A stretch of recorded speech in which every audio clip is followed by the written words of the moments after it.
Lincoln has unveiled the 2025 Lincoln Navigator, and we talked about this before, this trend with big screens for the interior. I think Lincoln takes the cake here with a 4-foot screen for the infotainment and the gauge cluster. I mean, it's getting a little crazy here. So we're gonna have a look at this design. I honestly haven't really analyzed the design yet from the exterior or the interior. So we're gonna do it live here in real time. But before we jump into Photoshop, as always, we need to talk a little bit about the spec and tech in this 4-foot screen that we have in the dash and see what's going on with this Lincoln Navigator. So 2025 Lincoln Navigator is grandiose and full of screen as expected. Gonna show you the old one, and I want to know your opinion. Which one do you prefer when it comes to the interior design later on in the video?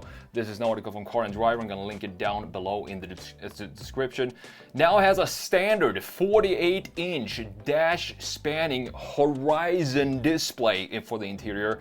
Also adopts a new drop-down lower tailgate and an upper lift gate with hands-free power operation. Pricing is expected to start just under $100K with orders opening in mid-October.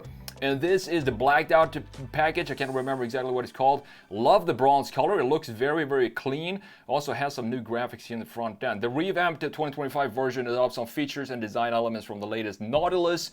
Much of the sheet metal is new, including the hood, front fenders, and rear quarters. But for some reason, this is pretty interesting. The doors are the same as the previous generation Navigator. And this, you have a lift-up upper section and a drop-down lower gate. The upper section or both elements can be set to automatically open on approach. The lower section supports up to 500 pounds, meaning that you can sit in the back and just chill out and use that as a park bench if you want to. So drops the Navigator's previous Premier trim level, and now we only have the Reserve and the Black Label. Jet Appearance Package, Reserve and Black Label Special Edition Package. Black out the wheels and much of the exterior trim. That is definitely something that I would want to go with. I'm not entirely sure what's the difference here between the Jet Appearance Package and the Black Label Special Edition package. However, if you go for the Black Label Special Edition, that comes with a copper exterior accents, including rolling on 24-inch wheels, with the base wheels being 22s. The wheels are just getting bigger and bigger as well. However, this one is, I guess you could call this a house on wheels because it is a massive, massive SUV. So inside, the headline item is the 4-foot digital display that extends the full width of the dash. The curved display is set into the upper dash section, putting it near the base of the windshield, so pretty far away from the driver. You can see it right here. It looks like a very unique integration of a gauge cluster, if you can call it that these days, and an infotainment screen here. It's also separated into different sections. You can even play video games on this. It's gonna be a very wide screen if you put a game on here, but I think it's, I mean, for the passenger, it's probably pretty cool. If you go on a long road trip, you can plug in, maybe you can plug in your Xbox or something. I'm not sure if you can do that, but just have some entertainment for the passengers. Much of the previous physical switchgear, unfortunately, on the wide center console has been banished, leaving buttons for gear selection and a large crystal volume knob. And as we were expecting, the audio and climate functions are now screen operated. The seats looks very, very cushy though. It looks very comfortable, these seats, which they should in a Navigator. An expensive glass sunroof is standard, as is a scent diffuser and phone as a key capability.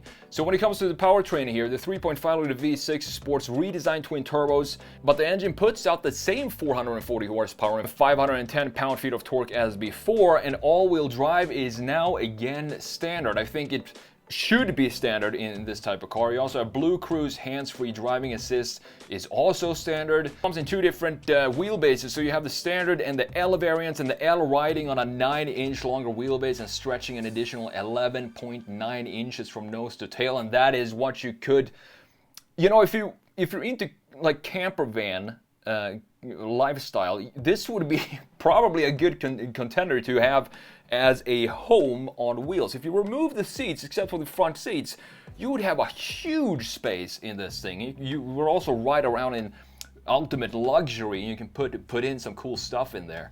We've told the cost of entry will rise to just under $100,000.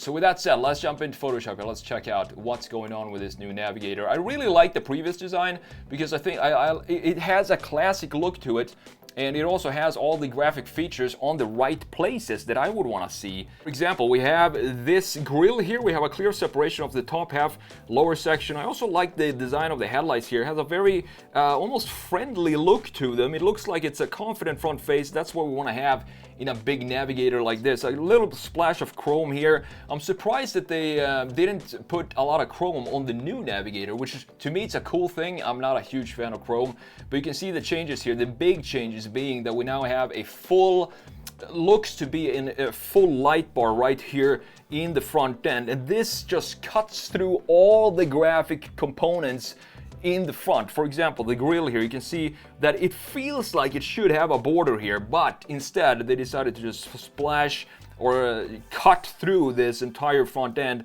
with this big light bar. However, I do like the headlights here. They are sort of an evolution of what we had. However, they removed this little dip that we have up here. You can see that it dips down right here. Instead of having that, we now have a straight line that has a nice connection to the grille. I kind of like this front end. It feels maybe a little bit more stately than the previous one. The previous one doesn't really look like it's the big brother in the lineup because it still has some styling features to it and curvatures, but here it become a lot more static. You can see all these horizontal, vertical lines that we have going on here. It's a pretty beautiful looking front end in my opinion, specifically with this blacked out package that we have here. Now looking at the side view here, I'm not sure if this is the long wheelbase or the short one. I sort of hope that the lower one right here is in fact the longer wheelbase, because it is, looking at it, it looks absolutely massive. You have this huge overhang in the rear end, and the box is a two box design in this case. One box for the front end here, then you have this second big massive house, which is the second box down here. Looking at the previous generation, as I said, the doors seems to be, as I said, the only part that is the same as the current new version. You can see that here, if we look at all these details here, you can see that it looks pretty much identical. The only difference here is I feel like they had to change a little bit of the door design to add this graphic feature that we don't have extending all the way back here like they do on this new one right here. Loved these turbine wheels that we had inspired for the previous Navigator, and now we have some still pretty cool looking wheels. I do believe these has to be the 24s because they look big on the long wheelbase Navigator. Overall, it's a very cool design, clean design, exactly what I want to see in a big brother SUV like this, with the very conservative styling and not so many curves and different fluid motions in it. You want to have it be pretty static and stately, and I think Lincoln did a good job with this new Navigator, specifically here in a side view. It looks pretty clean.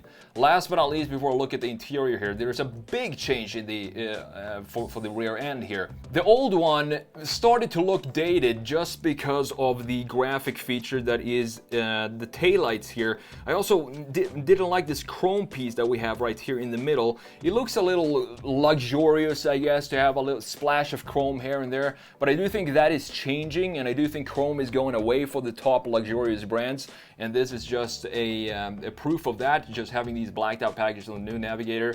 You can see that it's starting to look a little dated here, but overall very static looking design. Now look at the new one, and the biggest change here is that the taillight design, the LEDs, now have this frowning motion to them. Instead of going upwards like they did here, have an upswing like this, they now go straight across and then dips right down into the rear axle. And I do think it looks maybe a little strange, because what I want to do here, even though it is, again, very static, we have one single curvature, full light bar, trend of the decade here coming back for Lincoln, like that we have this being black now instead of this chrome piece here, but it feels maybe almost too simplistic when it comes to the graphic design of the rear end of the new Navigator. I'm not sure. Let me know what you think about this rear end. I think this is the view that I have some my doubts about when it comes to the styling, but overall, again, very static. You can see just how many horizontal lines we have going here without a single curvature, and that is, again, what you want in the big brother. We don't have exposed exhaust pipes in the lower section. Don't think we had that in the previous. They stick out down there. This could be a pretty cool idea to just add some exhaust pipes down here. Maybe not round ones, maybe some square ones or something like that, to just add a little bit of sportiness to this, if that would be something that Lincoln was going for, a sportier feel for the Navigator. Now last but not least, this interior here. So this is where I want to hear your opinion here. If you look at these two photos here, the top one obviously being the previous Navigator up here, then you have the new one down here. So when it comes to the seating position and the sort of the center console, both of them actually looks pretty good. The only thing I miss here, you see that this is all empty now. The only thing we have here is the gear selector buttons, and those are probably the only buttons you're gonna get here, in addition to this big crystal volume knob. Volume knob seems to have a huge big priority when it comes to physical knobs in cars, and that goes for this as well. You can see that it's centered here. This is what I'm missing here. I really liked this center portion of the previous Navigator to have all these physical dials and buttons for the climate control settings. It's just so easy when you're driving. Just feel your way to what it is you want to adjust, instead of now having to go into this lower section here. You can see the climate settings down here in the lower section of the infotainment screen. And then of course the biggest change here being this absolutely huge 4-foot infotainment screen and gauge cluster, which I'm not sure how many parts if it's only separated here into 2 screens, or is it separated into more small screens. I'm not entirely sure, but it looks to be just 2 big screen melted together with the driver gauge right here and the infotainment screen here. They also had to redesign the wheel now and have it be more squared off, specifically in the top, because the driver is gonna look above this to be able to see the gauge cluster itself. So they didn't make it completely round up here. It's gonna block the gauge cluster. Interesting little detail there, why the steering wheel looks the way it does. But other than the big screen, I think it's a beautiful looking interior, and I'm glad that Lincoln actually tried to do something different with the screens. It is curved.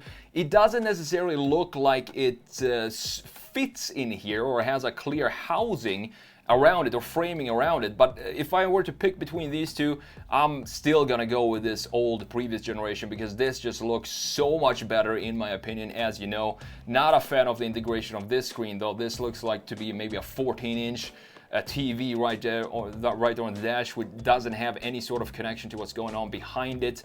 But other than that, I do think the upgrade definitely makes the Navigator feel a lot more modern, specifically with the graphic details when it comes to the headlights and the taillights. The interior, I'm gonna wait until I actually sit in one to give you my true opinion on what I think about this, but overall, pretty decent update by Lincoln.